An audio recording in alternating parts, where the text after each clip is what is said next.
영화 아바타의 촬영지로 유명한 중국의 장가게라는 관광지가 있습니다.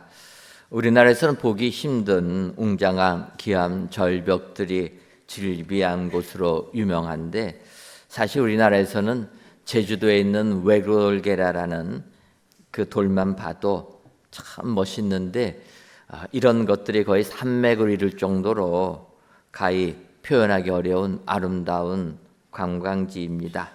이렇게 아름다운 장가게가 관광지로 개발된 이유가 있습니다. 그것은 중국을 통일한 모태통 주석이 이제 말년에 고향으로 내려가 여생을 보내기 위해 이 고향 땅 주변 아름다운 곳들을 찾다 보니까 장가게를 찾게 되었고, 그래서 이 모태통 주석의 별장을 그곳에 지으려고 개발하다 보니까 지금은 세계적으로 유명한 관광지로 탄생되었다라는 것입니다. 여기서 보게 되면 모태통이라는 사람도 나이가 들게 되니까 고향을 생각하게 되었고 고향으로 가려고 했다라는 것입니다. 사실 이 고향의 국어 사전적인 의미는 자기가 태어나서 자란 곳, 이렇게 정의를 내리고 있지만, 우리가 말하는 고향, 그 고향은 그 고향이란 단어 자체가 우리 마음에 넉넉함, 포근함을 주는 것이 고향이라, 이렇게 볼 수가 있습니다. 왜 그러냐면 우리가 태어나서 자란, 어렸을 때 자란 그곳은 사실은 이 땅에 살아갈 때 수많은 경쟁과 또 차별이 있던 곳이 아니라는 겁니다.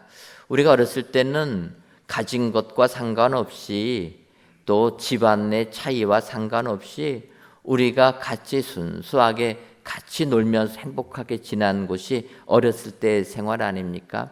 그러다가 나이가 들면서 학교를 가게 되고 또 사회에 진출하다 보니까 온갖 경쟁 속에서 이제는 치열하게 투쟁 속에서 또 속이고 속는 세상에 살다 보니까 어느 순간 우리들의 마음이 다치고 외로운 곳에 사는 것이 우리의 현실이 되었다라는 것입니다. 그래서 우리들은 이런 현실에서 벗어나 내가 어렸을 때 지냈던 고향, 생각만 해도 기분이 좋아지는 그런 고향, 그런 고향에 가서 살았으면 좋겠다. 그래서 지금도 나이가 드신 많은 분들이 이제 퇴직하게 되면은 고향에다가 전원주택 구입하는 것 아닙니까? 그래서 여러분, 전원주택을 구입하니까 어떤 문제가 생깁니까? 그렇게 이상같이 행복하지가 않다라는 겁니다. 고향에 살던 사람들도 다 바뀌어가지고 나를 맞이해주지 않는다라는 겁니다. 그러니까 고향 생각하고 우리가 고향으로 돌아오려고 하지만 우리가 접하는 현실은 그렇지가 않다라는 것입니다. 어찌 보면 오늘 본문에 등장하는 야곱도 이와 같지 않았을까, 이런 생각을 해보게 됩니다. 우리가 아는 대로 야곱, 아버지 이삭을 속여서 장자의 축복을 받게 됩니다. 그래서 형 에서는 동생 야곱이 자기가 당연히 받아야 되는 장자의 축복을 가로챘다. 그 소식을 듣고 아버지 이삭에게 달려가서 다시 나에게 장자의 축복을 해달라 요청합니다. 근데 이삭이 뭐라고 합니까? 하나님의 이름으로 선포한 거라서 너한테 더 이상 줄 것이 없다. 그 말에 형 에서는 좌절을 합니다. 실망을 하고 그의 마음은 나의 축복을 가로챈 야곱을 가만두지 않겠다. 그래서 죽이려고 하지 않습니까? 야곱은 어쩔 수 없이 형이 자기를 죽이려고 하니까 도망을 가게 되어서 외삼촌 라반의 집에 가게 됩니다. 그는 라반의 집에서 20년 동안 가정을 이루며 살았지만, 어찌 보면 그는 라반의 딸과 결혼하면서부터 속임을 당하여 신부가 뒤바뀌는 그런 삶을 살게 되었던 것입니다. 야곱이 마지막 라반의 집을 떠날 때 고백하는 것을 보게 되면 10번이나 속임을 당했다. 바꿔 말하면 야곱의 처가살이의 삶은 속임을 당하는 고난의 연속이었다라는 것입니다. 그리고 20년이 될 때 이제는 야곱이 처가에 살고 싶어도 더 이상 살 수 없는 만큼 라반과 그의 처남들의 얼굴빛이 바뀌게 되니까 결국은 떠날 수밖에 없지 않습니까? 떠나려고 하니까 야곱은 고향으로 돌아가려고 합니다. 그런데 고향으로 돌아가려고 하니 고향에는 자기 오기만을 기다리던 형 에서가 있다라는 것입니다. 야곱은 어쩔 수 없이 고향으로 돌아갑니다. 그리고 고향 그 노중에 종들을 먼저 보냅니다. 그런데 먼저 간 그 종들의 보고는 형 에서가 400명의 장정을 이끌고 야곱을 맞이하러 오고 있다. 그 얘기를 듣습니다. 그것은 야곱을 죽이겠다. 그런 표현 아닙니까? 그럴 때 오늘 본문의 내용이 야곱이 하나님께 기도한 내용이라는 겁니다. 오늘 본문 창세기 32장 9절을 보면 야곱이 또 이르되 내 조부 아브라함의 하나님 내 아버지 이삭의 하나님 여호와께서 주께서 전에 내게 명하시기를 내 고향 내 족속으로 돌아가라 내가 내게 은혜를 베풀리라 하셨나이다. 야곱이 그 어려운 고향으로 돌아가는 여정 속에서 하나님의 말씀을 붙잡고 기도한 내용이 이 내용이라는 겁니다. 하나님이 전에 야곱에게 약속해 주셨던 것입니다. 그 내용은 내 고향 내 족속에게로 돌아가라. 그리하면 내가 너에게 은혜를 베풀 것이다. 분명히 하나님이 그 말씀을 하셨지만 야곱은 형 에서가 두려워서 가지를 못했습니다. 그러나 이제 하란에서 더 이상 살 수가 없어서 돌아갈 수밖에 없는데 현실은 아직까지도 형이 나를 죽이려고 하고 있다라는 겁니다. 이때 야곱이 하나님께 기도하는 겁니다. 하나님, 분명히 저에게 고향으로 돌아갈 때 은혜 주시겠다고 하셨는데 지금 현실은 형 에서가 나를 죽이려고 하는 현실입니다. 하나님, 어떻게 해야 되겠습니까? 이렇게 기도하는 겁니다. 이때 여러분, 하나님은 어떻게 응답해 주십니까? 하나님의 말씀은 1.1획도 땅에 떨어지지 않는 줄 믿습니다. 하나님이 약속해 주신 것은 우리 현실에 비록 그와 같은 일이 벌어지지 아니한다 할지라도 분명히 약속을 이루어 줄 믿습니다. 야곱은 하나님께서 고향으로 돌아가라. 그리하면 너에게 은혜를 베풀어 주겠다. 그 약속 가지고 기도할 때 하나님은 야곱에게 은혜를 주신 줄 믿습니다. 이렇게 고향으로 돌아가는 야곱에게 하나님께서 베풀어 주시는 은혜가 무엇인가 이 시간 살펴보시고 그 은혜를 그대로 받으셔서 오늘도 세상 승리하시는 은혜의 모든 성도님들 되시기를 주님의 이름으로 축원합니다. 그렇다면 이렇게 고향으로 돌아가는 야곱에게 하나님께서 베풀어 주신 은혜는 어떠한 은혜가 있습니까? 먼저는 두 때의 은혜를 주셨다라는 겁니다. 오늘 보면 창세기 32장 10절을 보면 나는 주께서 주의 종에게 베푸신 모든 은총과 모든 진실하심을 조금 더 감당할 수 없사오니 내가 내 지팡이만 가지고 이 요단을 건넜더니 지금은 두 때나 이루었나이다. 야곱이 고백을 합니다. 하나님께 고향으로 돌아갈 때 은혜 베풀어 주시겠다 하지 않았습니까? 현실은 형이 나를 죽이려고 합니다. 이렇게 기도하던 야곱이 연이어서 하나님께 고백합니다. 내가 돌이켜보니 내가 이 요단을 건널 때는 지팡이 하나만 가지고 건넜는데 지금은 두 때나 이루었다. 여러분, 우리가 내 현실에서 벌어지는 일 때문에 하나님께 호소하고 하소연할 때가 있습니다. 하지만 여러분, 내 삶을 돌이켜보면 하나님께서 함께 하시고 은혜 베풀어 주셨기 때문에 우리가 지금까지 이 세상을 살게 되는 줄 믿습니다. 형 에서가 자기를 죽이려고 한다는 소식을 듣고 힘겨워하던 야곱이 기도하다 보니까 무엇을 깨닫습니까? 하나님이 나에게 은혜를 주셔서 지팡이만 가지고 요단을 건넜던 나에게 두 때를 이루는 축복을 주셨다. 기도하다 보니까 생각나는 것 아닙니까? 비록 하란 땅 20년의 삶이 속임을 당하는 험악한 삶이었지만 그 삶 가운데서도 아내가 2명이 있고 2명의 여종과 그때는 베냐민이 태어나지 않았기 때문에 11명의 아들들과 딸이 있었다라는 겁니다. 돌이켜보니 많은 종들이 있고 수많은 육축들을 내가 소유하여 이제는 한 때가 아니라 2때나 되는 2그룹이나 되는 이런 많은 것을 가지고 고향으로 돌아오게 되었다라는 것을 고백하고 있다라는 것입니다. 여러분, 내 현실이 힘들고 어려워도 하나님께서 나에게 베풀어 주시는 은혜를 찾아보시기를 바랍니다.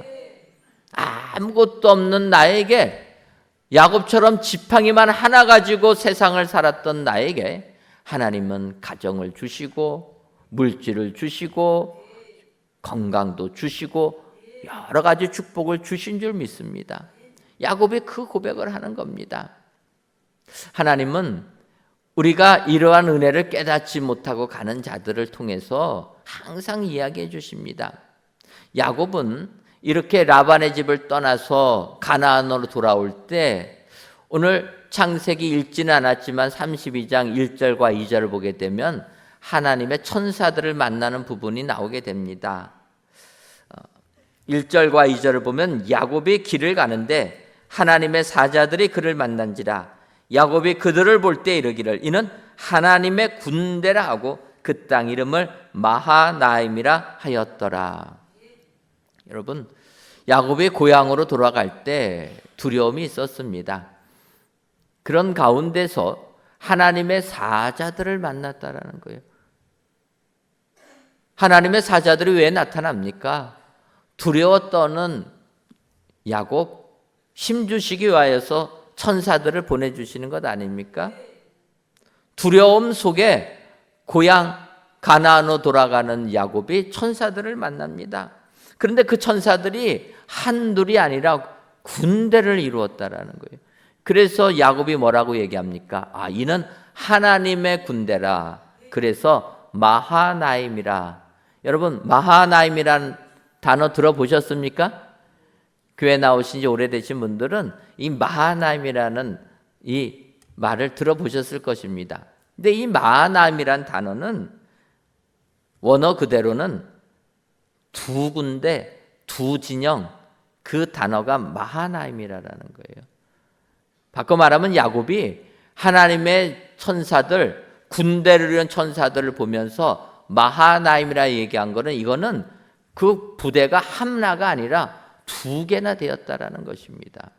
여러분, 부대 하나보다 부대 2개가 도와주면 더 힘이 나는 것 아닙니까? 하나님의 사자들이 야곱을 이렇게 2 진영을 이루면서 그에게 나타나셨다라는 겁니다. 이것은 어찌 보면 지금 야곱이 하나님께 기도하면서 내가 2때나 이루었다라는 것과 교차되는 부분이라는 거예요. 하나님은 우리들이 세상을 살 때 이렇게 알려주신다라는 겁니다. 문제는 우리가 영적으로 예민하지 못해서 그 하나님의 은혜를 깨닫지를 못하는데 문제가 있는 겁니다.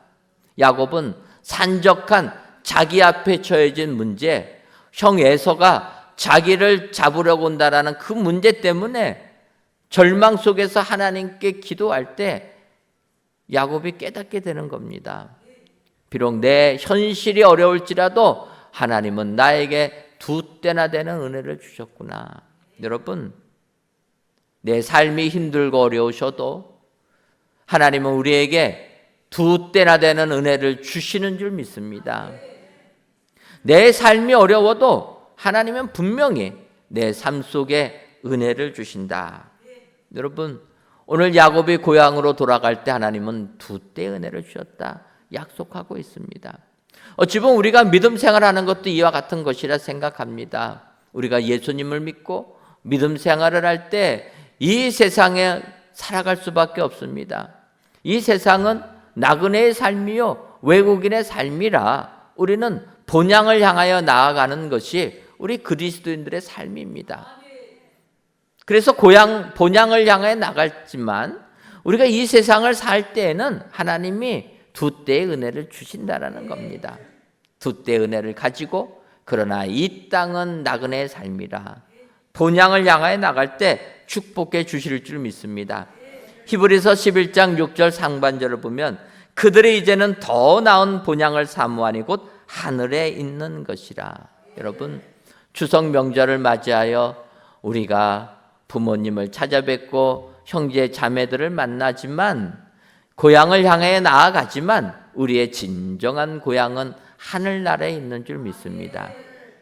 하늘나라에 가시기까지 하나님 우리에게 두 때의 은혜를 주신다. 여러분 기억하시고 오늘도 본향을 향하여 또 고향을 향하여 돌아가시는 은혜의 모든 성도님들 되시기를 주님의 이름으로 축원합니다. 다음으로 고향으로 돌아가는 자에게 베풀어 주시는 은혜는 건져주심의 은혜입니다. 오늘 보면 창세기 32장 11절을 보면 내가 주께 간구하오니 내 형의 손에서 에서의 손에서 나를 건져내시옵소서. 내가 그를 두려워하면 그가 와서 나와 내 처자들을 칠까 겁이 나기 때문이니이다. 여러분 야곱이 이렇게 하나님께 기도합니다. 에서를 두려워하는 거예요. 왜 그렇습니까? 그가 와서 나와 내 처자들을 칠까 겁이 나기 때문이라. 여러분 야곱은 형 에서가 400명의 장정들을 이끌고 나에게로 온다라는 종들의 이야기를 듣고 이렇게 두려워 떨고 있는 겁니다. 20년 전에 그 일을 형이 잊지 못하고 이를 갈면서 원수를 갚으려고 나에게 오는구나. 두려워 떨게 됩니다. 이때 야곱이 기도하니까 하나님께서 어떻게 합니까? 야곱이 기도한 그대로 나를 에서의 손에서 건져내시옵소서 기도하니까 하나님이 건져주셨다라는 겁니다. 여러분 우리가 세상을 살다 보면 이같이 어려운 상황이 있습니다. 이때 기도하면 하나님께서 우리를 그 어려움에서 건져주실 줄 믿습니다. 여러분 야곱이 이렇게 건져달라고 간절히 기도하지 않습니까? 기도한 다음에 하나님이 어떠한 은혜를 주십니까? 야곱이 약곡강을 건너서 가게 되니까 에서가 400명을 이끌고 나왔던 에서가 어떡합니까? 창세기 33장 4절을 보면 에서가 달려와서 그를 맞이하여 안고 목을 어긋맞추어 그와 입맞추고 서로 우니라. 자기를 죽이려고 오는 줄 알았던 에서가 그게 아니라 동생 야곱을 용서해 주고 목을 어긋맞고 서로 입맞추고 울었다라는 것입니다. 얼마나 감동스러운 장면입니까? 이 감동스러운 장면, 하나님께서 야곱의 그 어려운 부분에서 건져주신 은혜를 체험한 야곱이 그 형을 보면서 이렇게 얘기합니다. 창세기 33장 10절을 보면 야곱이 이르되 그렇지 아니하나이다. 내가 형님의 눈앞에서 은혜를 입었사오면 청하건대 내 손에서 이 예물을 받으소서. 내가 형님의 얼굴을 배운즉 하나님의 얼굴을 본 것 같사오며 형님도 나를 기뻐하심이니이다. 여러분 형 에서가 동생 야곱을 용서하며 서로 껴안고 목을 어긋맞으며 입맞추며 울을 때 야곱의 눈에 비친 형님의 그 얼굴은 하나님의 얼굴 같았다라는 것입니다. 여러분 하나님의 얼굴을 제대로 본 사람이 있겠습니까? 없습니다. 그런데 야곱은 형 에서의 얼굴에서 하나님의 얼굴을 발견했다라는 것입니다. 야곱이 형 에서 앞까지 오기까지는 두려움의 연속이었습니다. 400명을 이끌고 온다라는 그 얘기는 무엇입니까? 얼마나 힘을 가지고 오는 것 아닙니까? 아마 야곱은 할아버지 아브라함을 생각했을 것입니다. 우리가 아는 대로 아브라함 조카 롯이 소돔 땅에 있다가 그돌라오멜 동맹군에 의해서 사로잡혔을 때 조카 롯을 구출해 주지 않습니까? 아브라함이 조카 롯을 구출하기 위해서 이끌고 간 군인의 수는 318명이라는 거예요. 318명을 가지고 조카 롯을 구출해 주었던 것입니다. 그런데 에서는 318명보다 더 많은 400명을 이끌고 온다라는 거예요. 야곱은 도저히 에서의 손에서 벗어날 수가 없는 겁니다. 그럼에도 불구하고 하나님께서 야곱을 건져주시니까 에서의 얼굴이 하나님 얼굴과 같이 변하는, 그래서 잘못한 동생 야곱을 용서해주는 이런 축복을 받게 되었다라는 것입니다. 여러분, 하나님 얼굴을 보신 분들이 계십니까? 없으시면 에서를 기억하시기를 바랍니다. 나에게 잘못한 사람 용서해 줄 때, 이해하고 품어줄 때 우리의 얼굴이 하나님 얼굴 되게 될 줄 믿습니다. 추석 명절을 맞이하여서 많은 사람들이 함께 모일 때 에서처럼 하나님 얼굴들이 다 되시기를 주님의 이름으로 축원합니다. 사람들은 나에게 잘해준 것은 다 빨리 잊고 나에게 잘못한 것은 잊지 않는다라는 거예요. 나에게 잘못한 것을 잊어야 되는 겁니다. 에서는 20년 전에 동생이 자기의 장자의 축복권 다 가져갔어도 20년이 지난 후에 그 동생을 용서해 주었다라는 겁니다. 용서해 줄 때 하나님의 얼굴 분이엘이라 이렇게 칭함을 받게 되었다라는 것입니다. 오늘도 귀한 예배를 드리시는 저와 여러분들이 혹시라도 나에게 잘못한 사람이 있다라면 다 용서하셔서 분이엘의 은혜, 하나님의 얼굴과 같이 되는 축복이 여러분들에게 임하시기를 바랍니다. 아울러 야곱과 같이 잘못한 것이 있다라면은 용서를 구하고 그리고 하나님께 기도하여서 그 모든 어려움에서 건짐받는 축복의 성도님들이 되시기를 주님의 이름으로 축원합니다. 마지막으로 고향으로 돌아가는 자들에게 하나님께서는 번성함의 은혜를 주십니다. 창세기 32장 11절을 보면 주께서 말씀하시기를 내가 반드시 네게 은혜를 베풀어 내 씨로 바다에 셀 수 없는 모래와 같이 많게 하리라 하셨나이다. 이렇게 하나님의 약속의 말씀을 붙잡고 고난 속에 있는 야곱이 기도했다라는 것입니다. 여러분, 야곱이 이렇게 약속의 말씀을 붙잡고 기도할 때 하나님께서 그와 같이 번성함의 축복을 주신 줄 믿습니다. 여러분, 사실 야곱에게 닥친 지금의 현실은 형 에서가 400명의 장정을 이끌고 자기에게 온다라는 위기의 순간이었습니다. 두렵고 떨리는 순간이었습니다. 그런데 하나님의 약속의 말씀은 내가 너에게 반드시 은혜를 베풀어서 내 씨로 바다에 셀 수 없는 모래와 같이 많게 하리라 약속하셨다라는 겁니다. 그 야곱은 이 두 가지 상황 속에서 기도했던 것입니다. 현실은 형 에서가 나를 죽이는 상황이지만 하나님의 약속의 말씀은 바다의 모래와 같이 번성하게 주겠다.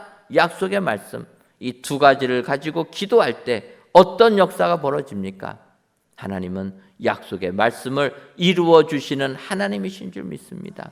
여러분, 우리가 이 세상을 살다 보면 야곱과 같이 기도를 할 수밖에 없는 상황이 많이 도달하게 됩니다. 현실은 야곱처럼 절망 한가운데 있는 겁니다. 그러나 하나님이 우리에게 주신 약속의 말씀은 아니지 않습니까? 이걸 갖고 기도할 때 하나님은 분명히 은혜를 주실 줄 믿습니다. 지난 주간에 캄보디아 은혜 기도 국제학교를 운영하시는 노진태 선교사님을 만나서 식사도 하며 교제도 했습니다. 올해는 저희가 캄보디아 선교를 6개 팀으로 가다 보니까 제가 국제학교에 가서 오랜 시간을 머물지를 못했습니다. 그래서 너무 아쉬워서 한국에 오시게 되면 연락해달라, 같이 식사도 하고 교제를 나누면 좋겠다 했는데 바로 지난 주간에 오셨던 겁니다. 반갑게 식사도 하고 은혜를 나누는데 한국에 온 이유가 있다라는 거예요. 어떤 이유입니까? 여쭤보니까 캄보디아에 학원 선교를 하는 많은 선교사님들이 계시는데 또 한국 교계에 그런 학원 선교의 비전을 가지고 후원하는 또 교회들이 있다라는 겁니다. 그래서 그 후원이 제대로 되기 위하여 한국에 법인을 세워 가지고 이렇게 교제를 하기 위하여서 다시 왔고 모든 서류들을 갖추고 이제 확인하기 위하여서 마지막 도장 찍기 위하여서 급하게 한국에 왔다. 이렇게 이야기를 하는 겁니다. 그러면서 그런 얘기를 하는 거예요. 이 모임이 하나님의 은혜 가운데 진행된 얘기를 합니다. 몇 달 전에 이런 이야기를 들어서 캄보디아에 계신 학원 선교만을 하시는 선교사님 20여 가정을 한국에 초청해서 후원하는 교회들과 함께 수련회도 하고 2박 3일 동안 은혜를 나눴다라는 겁니다.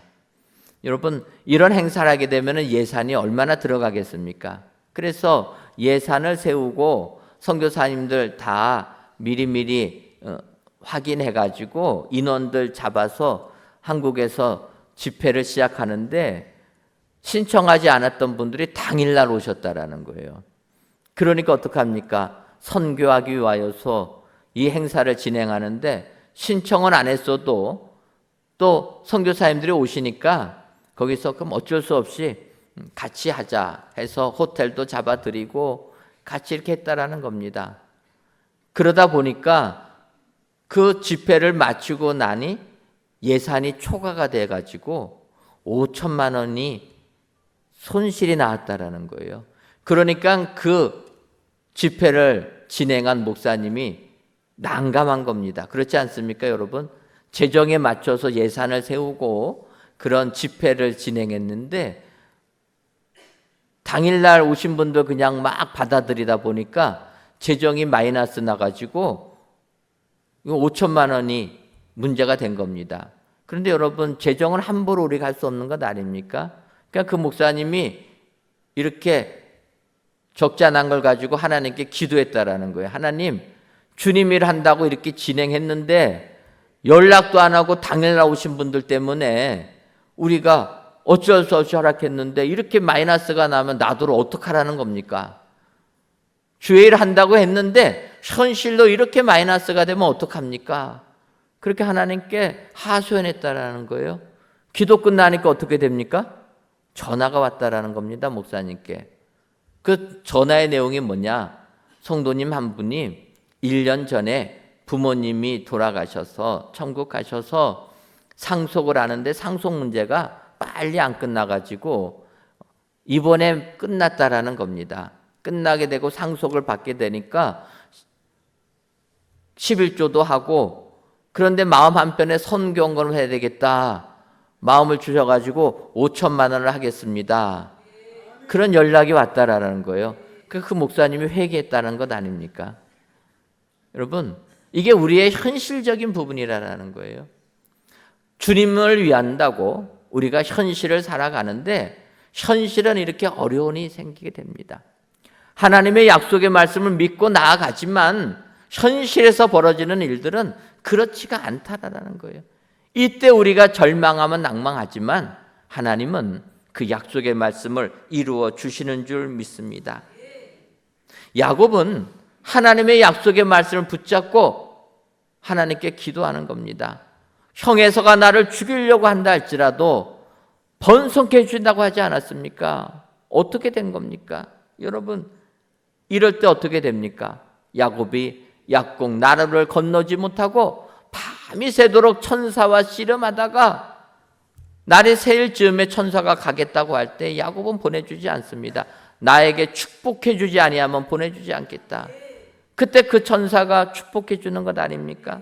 창세기 32장 28절을 보면 그가 이르되 내 이름을 다시는 야곱이라 부를 것이 아니요 이스라엘이라 부를 것이니 이는 내가 하나님과 및 사람들과 겨루어 이겼음이니라. 여러분, 야곱이 밤새도록 천사와 씨름하며 그가 받았던 것은 그의 이름이 바뀌는 축복을 받았다라는 겁니다. 야곱이란 이름은 무슨 의미입니까? 야곱은 발꿈치를 잡은 자, 속이는 자가 야곱의 의미라는 겁니다. 그런데 그 이름에서 이스라엘 이름, 즉 하나님과 겨루어 이겼다라는 이름으로 계명이 되었다라는 것입니다. 이것이 야곱이 받은 축복이라는 거예요. 인간적인 실패하는 인생, 그 인생에서 영적으로 하나님과 겨루어 이겼다, 영적 승리의 이름으로 변화된 이스라엘의 이름으로 계명이 된 거라는 겁니다. 여러분, 하나님은 야곱을 이스라엘로 이름을 바꾼 다음에 얼마나 많은 축복을 주십니까? 바다의 모래와 같은 번성함의 은혜 주신 것 아닙니까? 그럼 지금도 유대인들을 이스라엘 나라라고 하지 않습니까? 그 이스라엘은 야곱의 계명된 이름에서 나온 거라는 겁니다. 여러분, 우리가 믿는 하나님은 우리에게 약속해 주신 그대로 다 이루어 주시는 분인 줄 믿습니다. 비록 현실에서 그것이 어렵다 할지라도 하나님은 분명히 이루어 주신다. 야곱이 기도할 때 하나님 번성함의 은혜를 주신다. 여러분, 오늘도 이 말씀을 기억하시고 이 약속의 말씀을 붙잡으셔서 험한 세상 승리하시기를 바랍니다. 고향으로 돌아갈 때 그냥 보내지 아니하시고 우리 하나님 번성함의 은혜를 주신다. 오늘도 하나님이 내려주시는 번성함의 축복을 받아 세상 승리하시는 은혜의 성도님들이 되시기를 주님의 이름으로 축원합니다.